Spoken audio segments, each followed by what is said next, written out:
Good morning student, how are you. Previous lecture में हमने respiratory system start किया था। टॉपिक था रेस्पिरेटरी सिस्टम, और रेस्पिरेटरी सिस्टम का थोड़ा सा रिकैप देख लेते हैं अपन।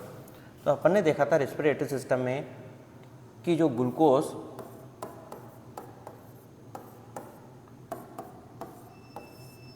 सेल में जो ग्लूकोज प्रेजेंट था, ये ऑक्सीजन की प्रेजेंट में क्या होता है, ब्रेक डाउन होता है। और किस में ब्रेक डाउन हो जाता है, CO2 एंड H2O में ब्रेक डाउन हो जाता है। और क्या रिलीज होती है, एनर्जी। इट्स मीन हम जो रेस्पिरेशन करते हैं वो मेनली किसके लिए करते हैं, रेस्पिरेशन इस एनर्जी के लिए, क्योंकि यही एनर्जी हमारे मेटाबॉलिक एक्टिविटीज़ के लिए नीड होती है, इसी एनर्जी की हमें नीड रहती है। तो इस एनर्जी के लिए हम रेस्पिरेशन करते हैं। रेस्पिरेशन में हमने 2 टाइप्स का देखा था। रेस्पिरेशन जो होता है वो 2 टाइप्स में डिवाइड होता है। एक होता है एक्सटर्नल रेस्पिरेशन, एक होता है इंटरनल रेस्पिरेशन। अगर मैं एक्सटर्नल रेस्पिरेशन की बात करता हूँ तो एक्सटर्नल रेस्पिरेशन क्या होता है, जिसमें हम ब्रीथिंग करते हैं। यानी हमने क्या किया, एटमॉस्फेयर से जो गैसेज हैं उनको इनहेल किया। इनहेल करने के बाद कहाँ तक, लंग्स तक वो गैसें गई हैं, और उसके बाद हमने उसको एक्सहेल कर दिया है। इसका मतलब लंग्स से वापस वो गैसें बाहर आ गई हैं। ये प्रोसेस था इसका फर्स्ट पार्ट, जिसको अपन ने क्या बोला था, ब्रीथिंग बोला था। ये एक्सटर्नल रेस्पिरेशन होता है।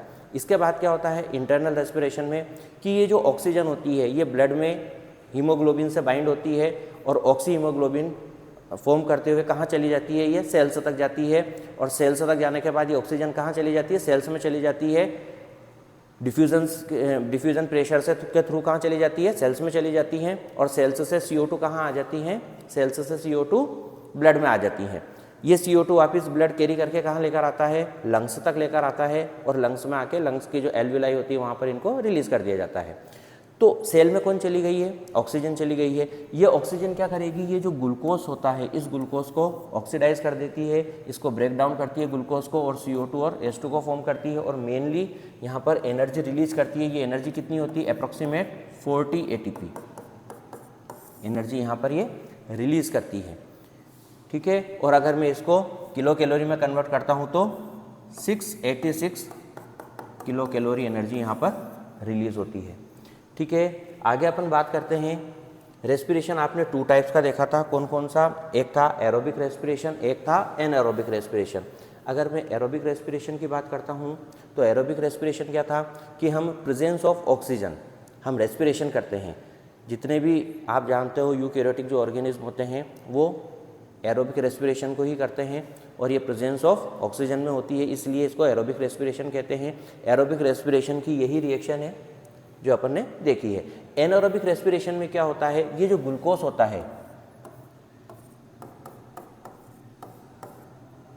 ये डिवाइड होता है किसमें, पायरुविक एसिड में।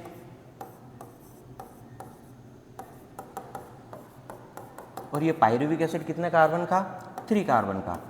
ग्लूकोज कितने कार्बन का, 6 कार्बन का। इसका मतलब यहाँ पर 2 मॉलिक्यूल हमें किसके मिल गए हैं, पायरुविक एसिड के मिल गए हैं। ऑक्सीजन की एब्सेंस में ये पायरुविक एसिड ब्रेक डाउन होता है। अलग अलग ऑर्गेनिज्म में इसका ब्रेक डाउन अलग अलग होता है। अगर मैं बात करता हूँ प्लांट्स की, तो प्लांट्स में ये पायरुविक एसिड ब्रेक डाउन होगा और किसको फॉर्म करेगा, एथिल एल्कोहल को।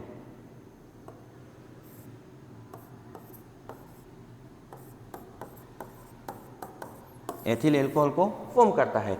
और अगर मैं ह्यूमन के रेस्पेक्ट में या जो एनिमल्स उनके रेस्पेक्ट में बात करता हूँ तो ये कहाँ पर देखने को मिलेगा आपको, मसल्स सेल में देखने को मिलता है।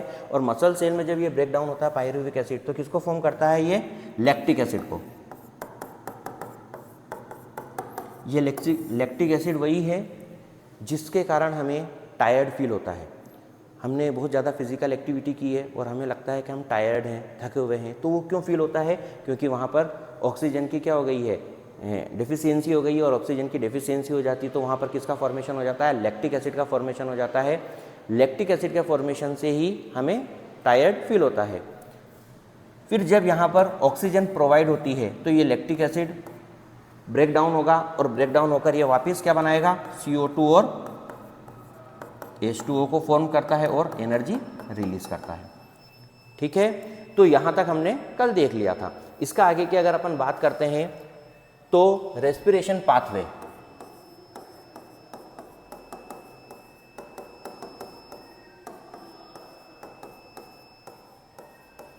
अपन हम बात करते हैं रेस्पिरेशन पाथवे की। रेस्पिरेशन पाथवे क्या होता है?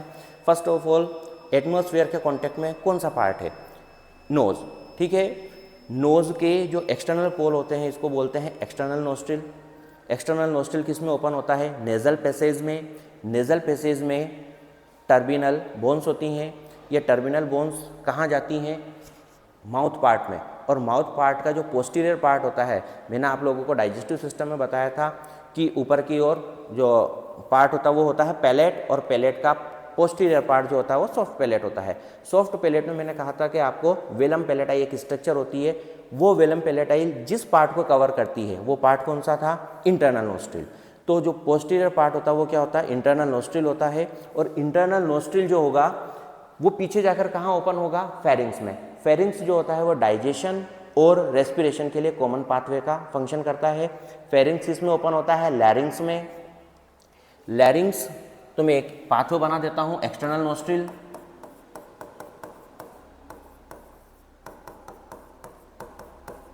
एक्सटर्नल नोस्ट्रिल किस में ओपन होगा? Nasal passage. नेजल पैसेज कहाँ ओपन होगा? Internal nostril.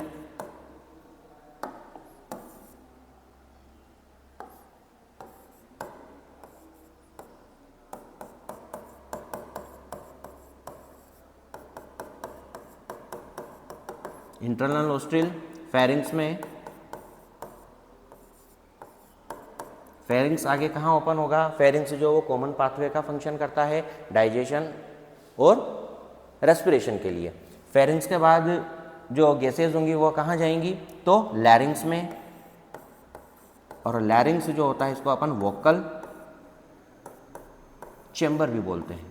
हमारे में जो साउंड क्रिएट होती है वो साउंड कहाँ से होती हैं? वोकल चेंबर से। अब ये वोकल चेंबर की जो स्ट्रक्चर वो अपन हायर क्लासेस में देखेंगे। वोकल चेंबर के बाद अगर हम बात करते हैं लैरिंग्स के बाद, तो लैरिंग्स इसमें ओपन होता है फेरिंग्स में।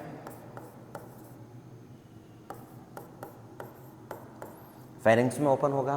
फेरिंग्स जो होता है उसमें सी शेप के कार्टिलेजिनस रिंग्स प्रेजेंट होती है।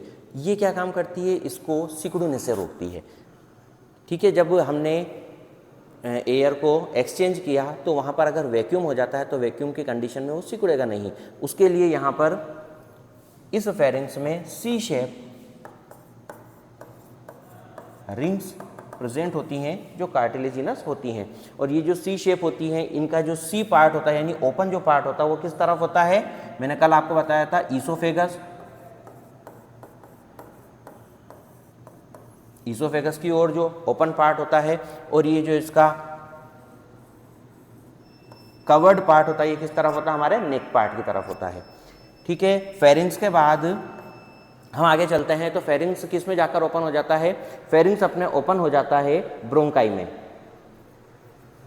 फेरिंग्स अच्छा तो एक सेकंड बच्चों, फेरिंग्स तो पहले था, ये था लैरिंग्स हो गया ना, ट्रेकिया।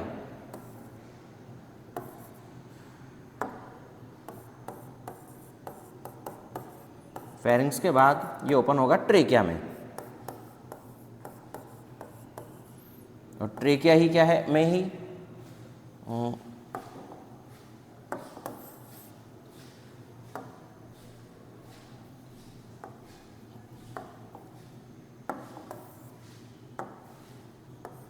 फेरिंग्स कहाँ ओपन होता है? वोकल चेंबर या लैरिंग्स में, और लैरिंग्स ट्रेकिया में।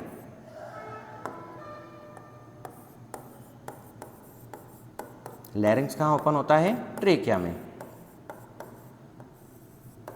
और ट्रेकिया में ये सी शेप जो कार्टिलेजिनस रिंग्स होती है ये प्रेजेंट होती हैं। ट्रेकिया की बात करते हैं तो ट्रेकिया के आगे ये कहाँ ओपन होगा? ट्रेकिया कहाँ ओपन होगा? ब्रोंकाई में। ठीक है, अगर अपन रेस्पिरेटरी सिस्टम देखते हैं तो रेस्पिरेटरी सिस्टम में ये माउथ के ऊपर ये नेजल पैसेज, ये माउथ और ये नेजल पैसेज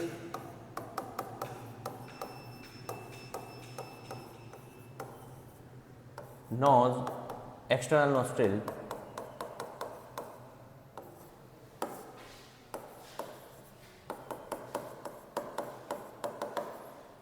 ये पीछे आकर कहाँ ओपन होती हैं, ये इंटरनल नोस्ट्रिल।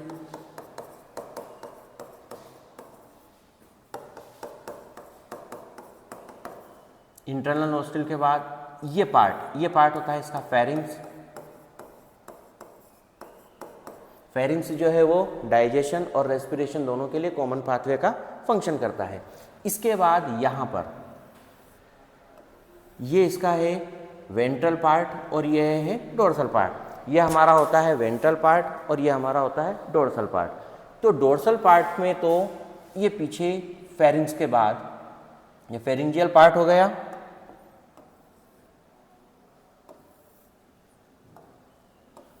ये फेरिंजियल पार्ट हो गया। इसके बाद यहाँ पर ये स्ट्रक्चर तो होती है ट्रेकिया, जिसमें सी शेप कार्टिलेज रिंग्स प्रेजेंट होती है, और ये पार्ट होता है इसका हमारे इसोफेगस जो डाइजेशन में फंक्शन करता है।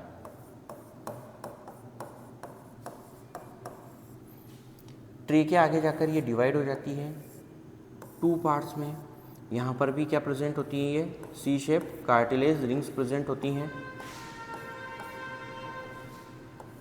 ये कार्टिलेज रिंग्स प्रेजेंट होती हैं और इनको अपन बोलते हैं ब्रोंकाई।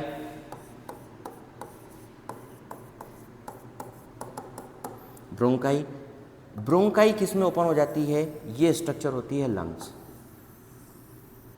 ये लंग्स डबल मेम्ब्रेनस स्ट्रक्चर होती है और इन लंग्स में ये आगे आकर डिवाइड हो जाती हैं।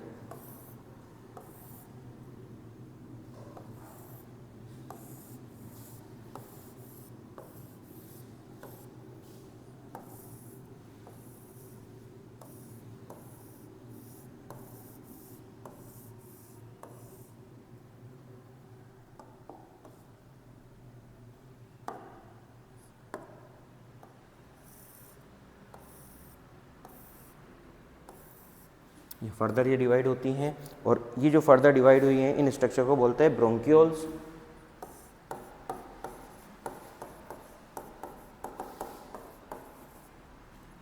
ये ब्रोंकियोल्स किस में ओपन होती हैं, ये आगे स्ट्रक्चर्स होती हैं सेक लाइक स्ट्रक्चर, और ये सेक लाइक स्ट्रक्चर ही लंग्स की स्ट्रक्चरल यूनिट होती हैं और इन स्ट्रक्चर को सेक लाइक स्ट्रक्चर को अपन बोलते हैं एल्वियोलाई। ये स्ट्रक्चर होती है एल्वियोलाई। ठीक है, तो जो गैसेज होती हैं वो लंग्स में कहाँ पर आती हैं, एल्वियोलाई तक आती हैं और इन एल्वियोलाई के सराउंडिंग, ये एल्वियोलाई के सराउंडिंग क्या प्रेजेंट होती हैं, ये ब्लड कैपिलरीज।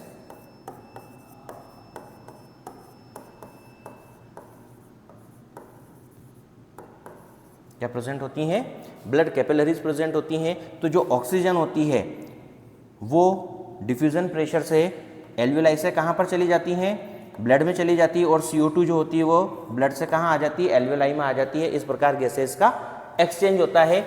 ये कंप्लीट स्ट्रक्चर होती है और ये पोस्टीरियर जो पार्ट है, जो हमारे डोर्सल स्ट्रक्चर आ रही है, ये पीछे कहाँ पर आ जाती है, स्टमक पार्ट में आ जाती है।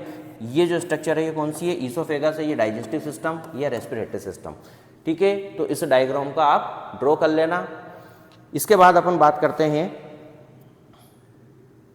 रेस्पिरेशन में कि इसकी मैकेनिज्म कैसी होती है, रेस्पिरेशन की मैकेनिज्म कैसी होती है, तो मैं उसको बता देता हूं आपको।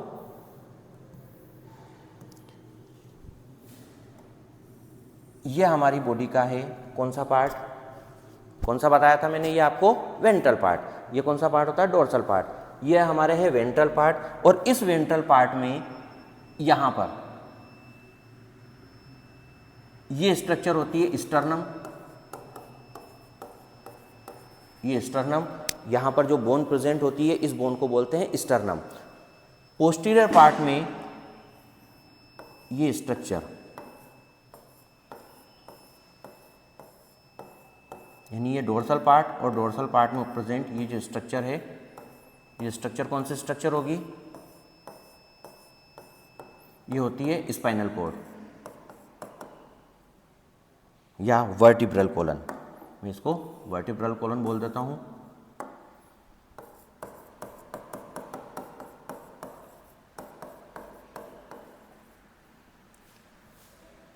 स्टर्नम से और वर्टिब्रल कॉलम तक ये जो स्ट्रक्चर जा रही है,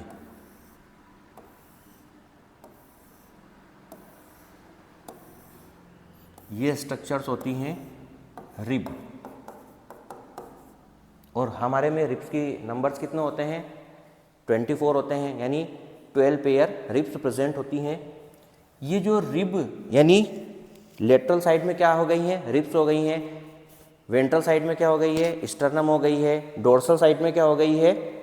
हमारे वर्टिब्रल कॉलन हो गई है। ऊपर नेक हो गई है, नीचे डायफ्राम, ये डायफ्राम, ये डोम शेप स्ट्रक्चर जो होती है डायफ्राम होता है।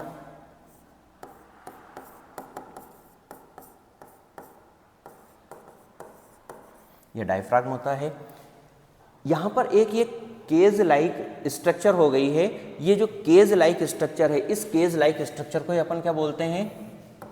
थोरैक्स या थोरैसिक चैम्बर। और इस थोरैसिक चैम्बर में कौन से स्ट्रक्चर प्रेजेंट होती है? लंग्स जो होते हैं वो इसी में प्रेजेंट होता है। हमारा हार्ट जो होता है वो भी इसी में प्रेजेंट होता है। और ये इसको सेव करता है। जो जितने भी मान लो आपको किसी ने मारा है तो आपके लंग्स या आपके जो हार्ट है वहाँ तक वो नहीं पहुँचे या डैमेज नहीं हो, तो उसको डैमेज को रोकने के लिए ये हमारी स्ट्रक्चर होती है। ये हमारी प्रोटेक्टिव लेयर हो गई एक टाइप से। ठीक है, इसमें प्रेजेंट होते हैं लंग्स। और ये लंग्स के फंक्शन है, जो मैकेनिज्म वो किस टाइप से फंक्शन करते हैं। यहाँ पर मसल्स प्रेजेंट होती हैं। इन मसल्स को बोलते हैं रेडियल मसल। किससे कनेक्ट है ये रेडियल मसल? डायफ्राम से। ये रिब्स, इन रिब्स में मसल्स प्रेजेंट होती हैं। इन मसल्स को बोलते हैं इंटरकोस्टल मसल।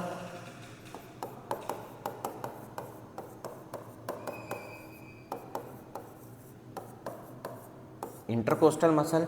और ये मसल्स में क्या होता है? कंस्ट्रिक्शन होता है, जिसके वजह से थोरेसिक केस जो होता है उसमें जो वॉल्यूम होता है उसका वो इंक्रीज होता है या डिक्रीज होता है। और ये इंक्रीज और डिक्रीज होने पर क्या होता है? जो प्रेशर होता है वो प्रेशर लंग्स पर लगने वाला प्रेशर या तो कम होगा। प्रेशर कम होगा तो बाहर से जो एयर है वो कहाँ चली जाएगी? लंग्स में चली जाएगी। और लंग्स जो होंगे वो फूल जाएंगे। यानी हमने क्या कर ली है? गैस को इनहेल कर ली है।